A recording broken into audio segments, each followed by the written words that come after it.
Assalamualaikum warahmatullahi wabarakatuh. Kami dari kelompok 8 akan menjelaskan dan mendemokan project microcontroller yang kami buat dengan judul Smart V, sistem anti maling kendaraan real time vehicle. Nah, Smart V itu apa? Smart V adalah sistem keamanan suatu kendaraan yang berbasis IoT ya, menggunakan komponen ESP32 sebagai otak dari sistem ini. Nah, yang berfungsi untuk melakukan pelacakan atau lebih ke pengawasan kendaraan lah ya. Jadi buat melacak kendaraannya itu aman atau tidak. Tentunya pas saat parkir untuk mencegah terjadinya kemalingan motor yang seperti itulah. Lalu apa sih keunggulan Smart V? Smart V ini memiliki keunggulan yaitu untuk melakukan keamanan dengan melakukan sistem keamanan itu namanya metode otonom geofencing. Nah, itu apa? Yaitu saat kendaraan melebihi batas dari jarak aman yang sudah kita atur dalam kode Arduino, yaitu kita mengatur pada jarak 15 meter. Jadi kalau kendaraan itu bergerak melebihi batas aman tersebut, maka alarm pada kendaraan, pada sistem ini gitu ya, akan berbunyi lalu memberikan notifikasi via website yang telah kita buat. Jadi kita bisa mengontrol kendaraannya itu dari mulai live tracking, terus kita juga bisa on off melalui website, dan kita juga bisa mengaktifkan mode keamanan dan juga atau tidak itu. Jadi kurang lebih situasinya apabila kita sedang bepergian, kemudian kendaraan kita diparkir di suatu tempat dan kita jauh berada dari kendaraan gitu ya. Kita jauh dari kendaraan, kita bisa mengaktifkan mode keamanan ini melalui website. Website itu kan bisa kita akses melalui smartphone atau PC laptop seperti itu. Nah, ini ya untuk bentukannya. Ada apa aja sih? Yang pertama itu ada power bank yang fungsinya tuh menyalurkan daya lewat USB ke ESP32 yang ada di sini ya. Nah, kemudian kita salurkan komponennya ke relay untuk menghidupkan dinamo. Ini dinamonya. Nah, dinamo ini buat apa sih? Dinamo ini sebagai contohnya kayak untuk mesin motor ataupun mobil. Nah, si dinamo ini juga bisa dipasangkan ke baterai. Nah, baterai ini tuh sebagai aki ya contohnya. Nah, untuk peringatannya tuh ada LED dari relay. Nah, merah itu akan berkedip bila ada bahaya, dan warna hijau tuh menyala. Nah, juga ada rangkaian buzzernya. Ini. Nah, terakhir itu ada sensor GPS-nya. Ini sensor GPS-nya untuk menangkap titik koordinasinya. Nah, di sini ada bukan kode kode ya dari si Arduino untuk melakukan perintah yang akan dikirimkan ke ESP32. Nah, di sini ada library yang perlu disiapkan. Kemudian di bawahnya juga kita harus mendeklarasikan pin-pin yang ada pada ESP32. Contohnya di sini karena kita mau pakai relay, saya mau pakai pin relay ke pin 14 dari ESP32, kemudian pin buzzer ke pin 13 ESP32.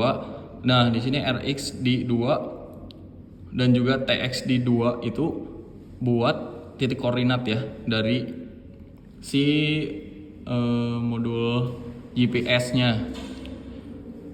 Nah, kemudian di sini juga menambahkan deklarasi untuk SSD, password, sama MQTT server.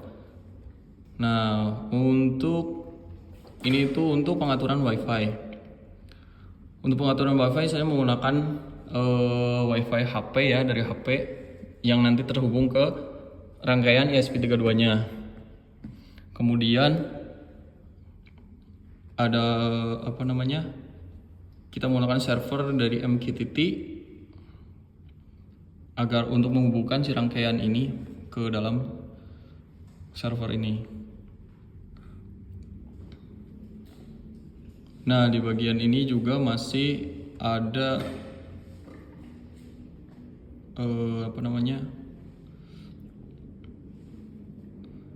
beberapa deklarasi ya untuk fungsi-fungsi yang akan dijalankan pada sistem ini. Nah, di sini ada fungsi keamanan untuk enkripsi dan dekripsi data. Jadi si data lokasi kita akan enkripsi terlebih dahulu supaya aman, kemudian akan dideskripsi waktu diterima oleh si website. Seperti itu. Kemudian ada fungsi jaringan, ini fungsi untuk koneksi dari si MQTT-nya. Kurang lebih seperti ini. Itu untuk perintah webnya juga. Saat mode keamanan aktif, saat nonaktif gitu. Kemudian di sini ada sebetulnya harusnya kunci kontak ini, maksudnya itu sebagai kunci kontak kendaraannya itu harusnya pakai saklar karena terbatas, jadi kita buat digital aja di dalam website seperti itu. Nah, ini fungsinya untuk kunci kontak tersebut. Kemudian di sini ada koneksi ke MQTT-nya seperti ini. Nah, ini untuk free RTOS-nya kita menggunakan beberapa fungsi.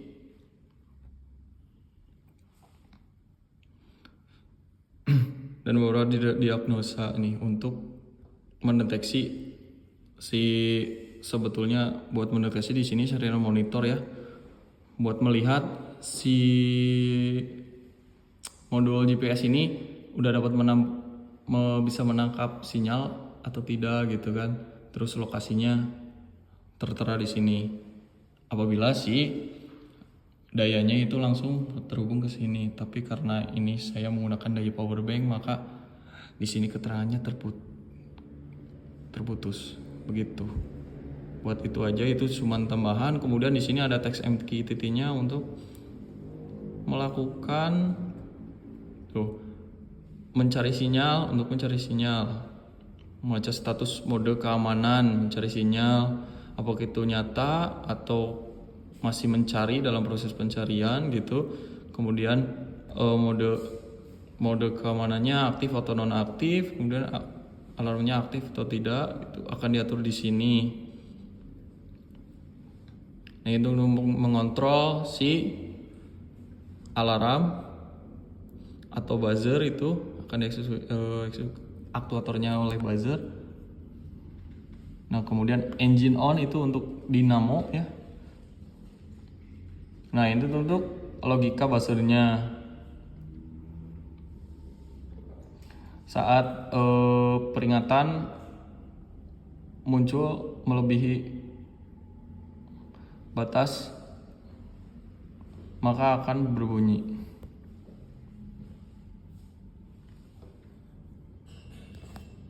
Lalu untuk halaman website-nya sendiri,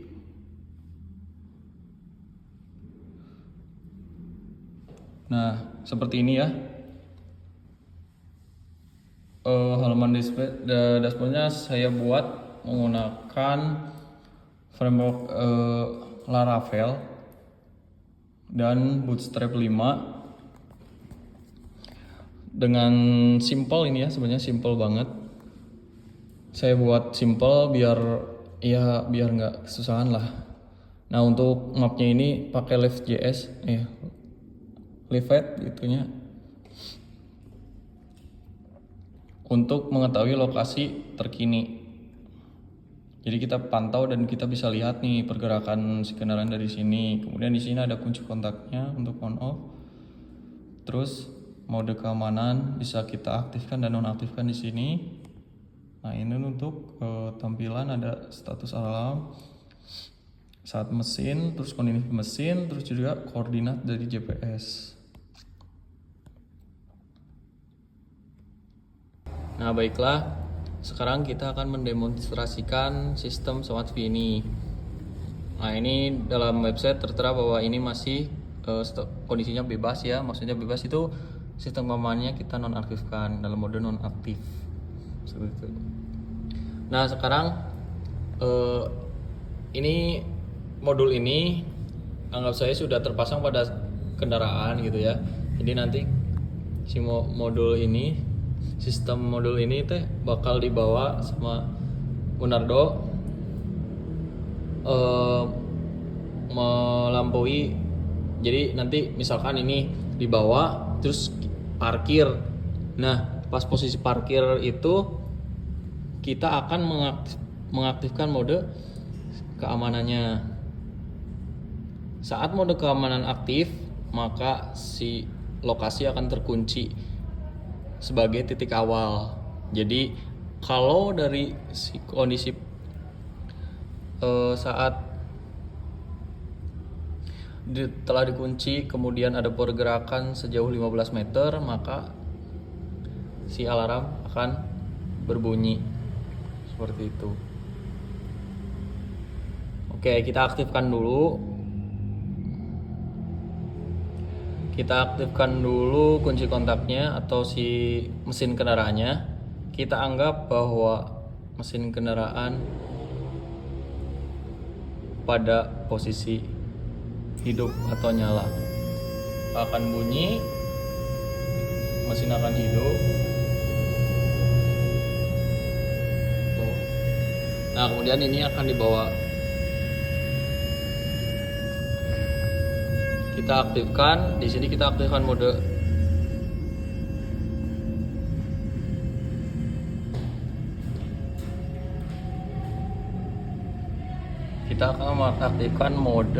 keamanannya dengan kondisi mesin menyala.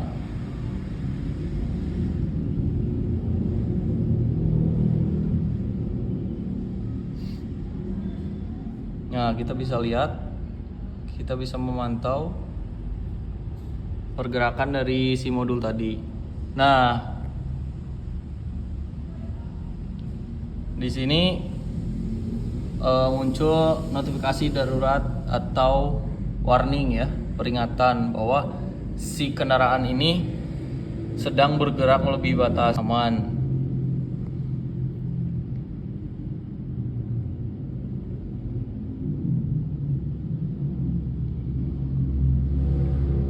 Karena melebihi 15 meter. Nah, jadi seperti ini ya kondisi proyekan kitanya. Nah, sebelumnya itu kan kita menyalakan sistem keamanannya dan juga menyalakan mesinnya. Nah, saat itu kan belum ada bunyi nih karena masih dekat dengan laptop kita. Nah, saat dibawa melebihi batas akan berbunyi nih. Nah, yang tadinya ini akan menyala berwarna merah. Nah, caranya gimana kalau mau ingin mematikannya? Nah, ada di tombolnya di website kita. Nah, ini juga mesin akan otomatis mati pada jarak tertentu juga gitu. Bahkan bisa juga mematikan oleh kita sendiri. Nah, lalu untuk merubah status bahaya ini, kita bisa nonaktifkan si mode keamanannya. Saat mode keamanannya di nonaktifkan, maka otomatis alarm itu akan mati secara otomatis. yang artinya si kendaraan bisa bergerak bebas atau dipakai oleh kita. Karena ini kondisinya berarti kan ada kemungkinan ini itu ada pencurian atau ya upaya pencurian gitu kan ya. Nah setelah itu kan kita pasti datang ke samperin gitu kendaraannya. Nah setelah kita dapatkan kembali kendaraannya, kita bisa nonaktifkan si mode keamanannya untuk bisa kita pakai dengan normal. Kita nonaktifkan.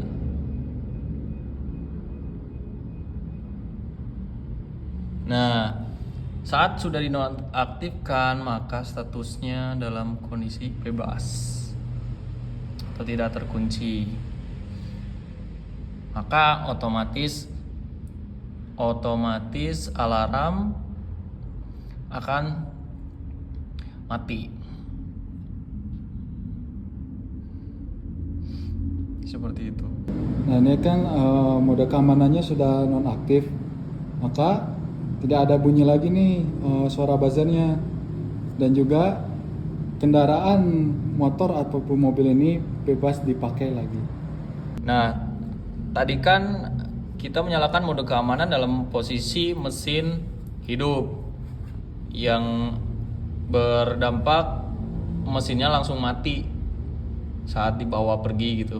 Jadi otomatis langsung mati saat melewati batas aman yaitu 15 meter dari titik awal. Nah, bagaimana pas posisi mesin mati? Kan bisa aja nih kalau misalkan kendaraan kita parkir di parkiran, posisinya di parkiran kan tidak dipakai. Nah, itu kan kadang ada yang bawa gitu atau upaya kemalingan. Nah, si sistem ini masih memproses pelacakan kendaraannya apabila kita mengaktifkan mode keamanannya. Bisa kita coba ya. Coba kita aktifkan pas posisi mesin mati. Kita aktifkan. Nah, di sini modenya sudah berubah menjadi terkunci, yang artinya si sistem keamanannya itu aktif. Nah, nanti si kendaraannya atau modul sistem Smart V ini akan kita bawa oleh rekan saya Bona melewati batas aman untuk uji coba ya.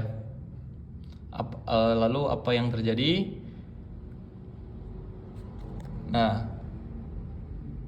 Nah sekarang alat sedang